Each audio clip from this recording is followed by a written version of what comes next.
Vale. Anda, Benavides, ¿cómo le va? Buenos días, ¿cómo ha pasado? ¿Qué hay de bueno? Buenos días, estimado Jaime. Un cordial saludo para usted y para todos los amigos que están en cabina y la ciudadanía que escucha Radio I-99. Doctor Benavides, la verdad es que queremos pensar y preguntarle realmente qué sucede en el tribunal, en el TCE, digamos. ¿Qué sucede con esta denuncia suspendida de la vicepresidenta Abad? Cuéntenos un poquito si esto es jurídicamente posible, se puede hacer, o es también una trama medio extraña en la cuestión jurídica. Bueno, para contextualizar un poco el caso, cómo se va tramitando, recordemos que existe una denuncia presentada por la vicepresidenta de la República en contra de varias autoridades del Ejecutivo por la infracción de violencia política de género. Están denunciados el presidente de la República, la asesora del presidente Diana Jacome, el viceministro de Gobierno Esteban Torres y la ministra de Relaciones Exteriores, Gabriela Sommerfield. En ese contexto, el juez ha calificado la demanda o denuncia una vez que ésta ha sido aclarada y completada por parte de la denunciante. Esta denuncia ha sido ya notificada a las partes procesales.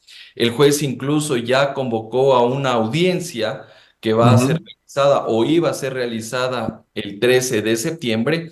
Sin embargo, el 28 de agosto, una de las denunciadas, en este caso la asesora presidencial Jacome, ha presentado una recusación en contra del juez Muñoz debido a que existiría un presunto conflicto de intereses u otra causal para que usted pueda recusarle a un juez.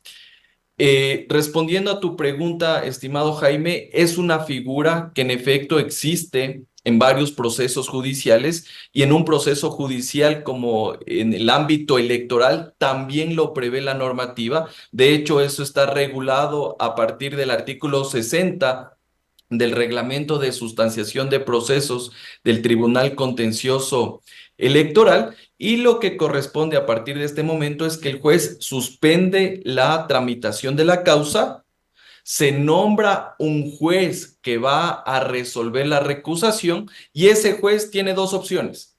Aceptar la recusación, y eso qué es lo que correspondería, que mañana tengan que nombrar un nuevo juez ponente que se haga cargo de este proceso de denuncia política por violencia política de género. O en su defecto, niegue la recusación y sigue el trámite correspondiente. ¿De acuerdo? Entonces, en este momento se suspenden términos y plazos. El juez Muñoz tiene 3 días para responder esta recusación y el juez ponente que va a resolver esa recusación tiene un día para resolver si es que en efecto acepta o niega esa recusación. Y en ese contexto podría seguir avanzando el proceso tal como se ha venido tramitando una vez que se supere este incidente. Que puede ser un incidente que en efecto tenga sustento jurídico, podría ser, pero también eso es una práctica común que hacen los abogados para patear la pelota, para dilatar el proceso, para perder tiempo. Y en este caso, afortunadamente en el TCE los tiempos son bastante marcados y son bastante rápidos, que si uno lo compararía con el sistema de administración de justicia, una recusación, tranquilamente el proceso lo dilatas unos 6 meses, pero en este caso lo dilatas unos 5 días, unos 10 días en el mejor de los casos. Clarísimo, André.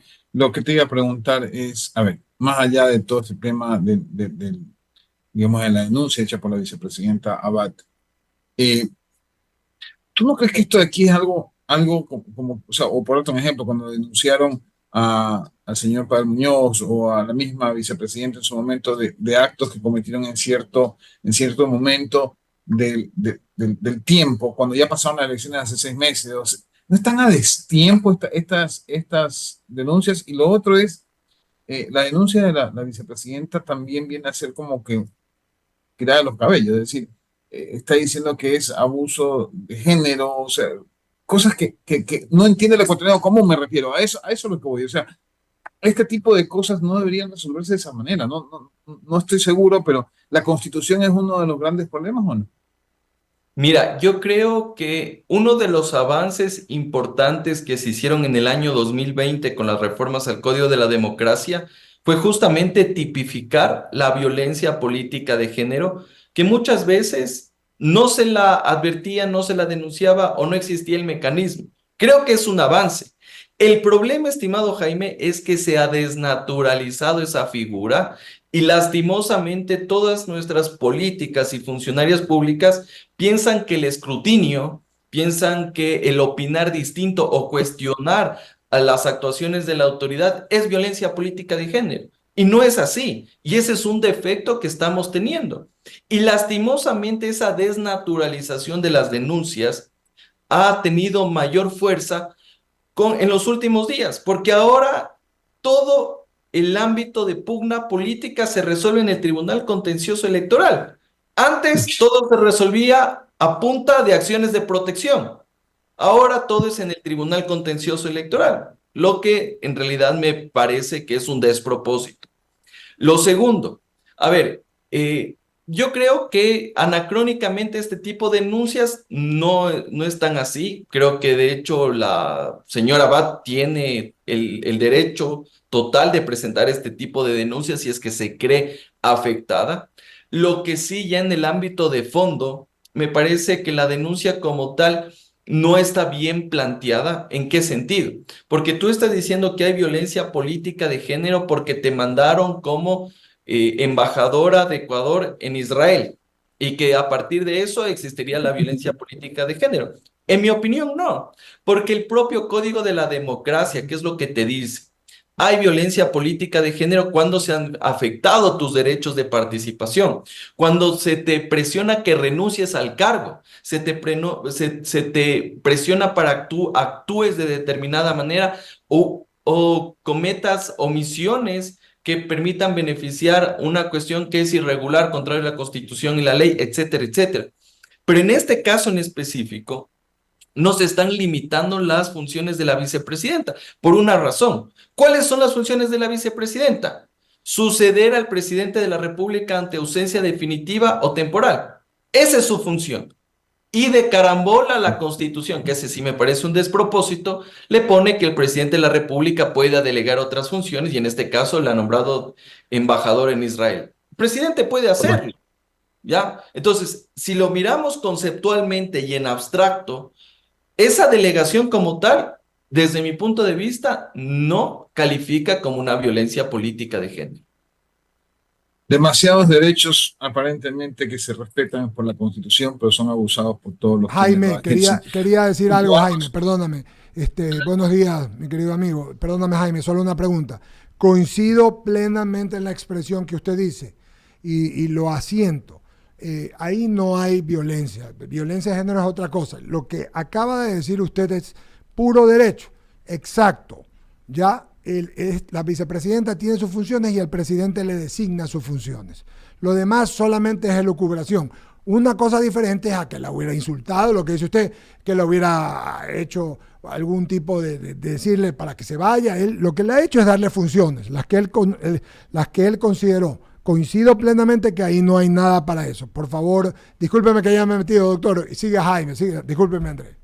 No, no, no, Eduardo, sí, yo también le iba a dar paso a mis compañeros en cabina, así que adelante, no sé si esté ahí Javier No, o está aquí, Ramiro. entonces está Daniel, y cambiemos el tema, hablemos con él. Tenemos un abogado, un doctor, un jurista que sabe de todos los temas, ¿no? Entonces, Sí, sin duda. ¿Qué tal, Andrés?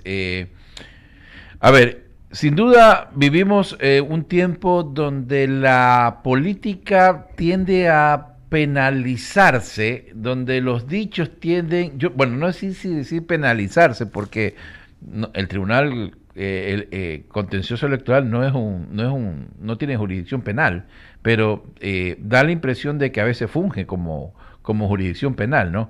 Y entonces parece ser que la política se vuelve sensible. Y recurrimos cada cosa, si me quedas viendo mal, yo que soy mujer y la otra persona es un hombre, entonces es violencia de género en cuanto a política.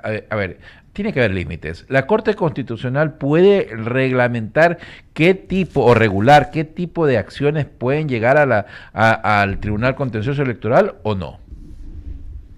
Excelente pregunta, un cordial saludo para usted también, Daniel. Gracias, Andrés. La Corte Constitucional en este caso no tiene nada que ver, salvo que ya teniendo sentencia de primer nivel Ah, ok. por el juez Muñoz, después sentencia de segundo nivel por el Pleno del TC, y eso llegara en extraordinaria de protección a la Corte Constitucional, podría ser que por ahí emita una regla jurisprudencial, que ha habido una violación al debido proceso, alguna cuestión así. Podría ser, pero yo lo veo bastante complicado. Lo segundo, la propia Corte Interamericana de Derechos Humanos, ¿qué es lo que nos ha dicho? Que los funcionarios públicos tienen un nivel de exposición que evidentemente es parte del ejercicio del cargo público y que por eso los estándares que tú tienes para que se te cuestione, para que exista cierto tipo de reparos a sus actuaciones, etcétera, es más fuerte que el que tiene una persona común y corriente. ¿Ya? Entonces, los funcionarios públicos deben estar, como quien dice, curtidos ante la exposición de la opinión pública a este tipo de pugnas políticas que tienes con otros funcionarios, otros políticos, otros servidores. Y lo tercero, aquí más allá del tema jurídico también tenemos que analizarlo con el fundamento político, porque detrás de esto existe una intencionalidad política. La intencionalidad política no es el reparar los derechos de Verónica Abad. La intencionalidad política es que si es que esto llega a tener una decisión favorable a la denunciante, lo que podría ocurrir primero es que se le suspendan los derechos políticos o le declaren la pérdida de derechos políticos a Daniel Noboa, y con eso ya tendría que dejar la presidencia y ya no podría terciar en una candidatura electoral. Eso es lo que se busca de fondo, la suspensión de los derechos políticos, porque ahí sí tú no puedes ser candidato ni funcionario público. Ya, entonces lo que quiere la vicepresidenta es patear el tablero electoral a partir de eso, y obviamente que una vez esté suspendido, inhabilitado política y electoralmente, ella ahí sí suceder en el cargo de presidenta de la República. Ese es el efecto político. Ahora, por ahí también existe cierto tipo de trasnochados que nos dicen que el Tribunal Contencioso Electoral puede destituir al presidente de la República. Ajá. Cuestión que jurídicamente no es viable, porque en la Constitución está establecido claramente cuáles son los procedimientos de cesación del presidente de la República, en el 145. Uno de esos es la destitución, pero usted tiene dos formas para destituir al presidente de la República: por juicio político del 129 o muerte cruzada del 130. No puede hacerlo de otra forma. Y por otro lado, también aquí hay otros trasnochados que dicen que esto es golpe de Estado. A ver, el golpe de Estado es otra cosa. El golpe de Estado es que tú desconozcas el orden constituido. Y aparte de eso, el golpe de Estado es considerado como un delito de rebelión, que tiene una pena, me parece, de 5 a 7 años de cárcel. Pero yo no veo en el tipo penal que presentar una denuncia en el TCS a golpe de Estado. Entonces aquí vemos que también aquí esta denuncia ha sido utilizada con una narrativa, tanto del denunciante como el del denunciado, totalmente incompatible con lo que dice el marco constitucional y legal. Andrés, solo una última inquietud. En esta semana se habló tanto, el presidente ordena que se cambie un reglamento para, en los casos en que la fuerza pública se enfrente a grupos delictivos o haya este enfrentamiento, dice la gente, y esto quiero que me explique un poco si qué tan constitucional o legal es, que con este reglamento ya se autorizó a las Fuerzas Armadas a eliminar a los delincuentes. O sea, con esta intención de reformar el accionar de las fuerzas militares o de las fuerzas del orden en la lucha contra los delincuentes. ¿Es tanto así o no?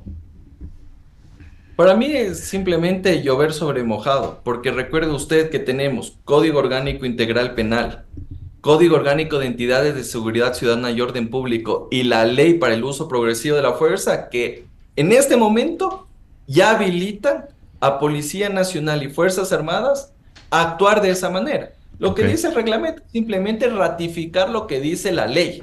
¿Ya? Entonces, para mí, desde mi punto de vista, es algo que ya existe, no es una novedad, más allá del mensaje político que se quiera dar. Muy bien, doctor Andrés Benavides, constitucionalista, muchísimas gracias por su opinión este día en Diálogo de Radio 99, sin duda importante. Que tenga buen día, Andrés. Muchas gracias por la invitación, cordial saludo para todos. Gracias, señor director. Vamos a un brevísimo... Sí, saludar a Andrés, agradecerle. No me tocó preguntar esta vez, creo que hablé mucho en el anterior. Así que vamos al corte, regresamos enseguida. Tenemos una entrevista más. Anuncio que va a estar con nosotros Valentina Mendoza, Val Rose. Su programa ha cumplido 16 años en esta radio y vamos a conversar con ella, cómo fueron sus comienzos, cómo se consolida una colega, porque ella es periodista, ya es licenciada en comunicación social y pues vamos a conversar con ella. Vamos al corte, regresamos.